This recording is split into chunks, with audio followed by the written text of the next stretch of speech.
Well, we're committed to you here at Fox Carolina, and we could tell you a year from now, Safe Harbor could be moving to this new facility. The organization serves victims of domestic violence and their children, and it's working with developers to revitalize an old mill in Greenville County. It's a project addressing two major issues in the upstate. Fox Carolina's Kennedy Harris gives us a look at the progress.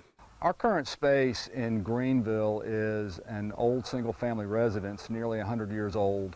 Right now, Safe Harbor can shelter around 20 people in a group home setting, but that space won't cut it anymore. We have to turn away a little over 25, almost 30% of the people that call our crisis line simply because we don't have the capacity. Bigger things are rising from the dirt. The nonprofit and M. Peters Group developers are redeveloping the Gordon Street Mill, making it Safe Harbor's new shelter and administration office. What is this project going to look like when it's all done at the end of 2024?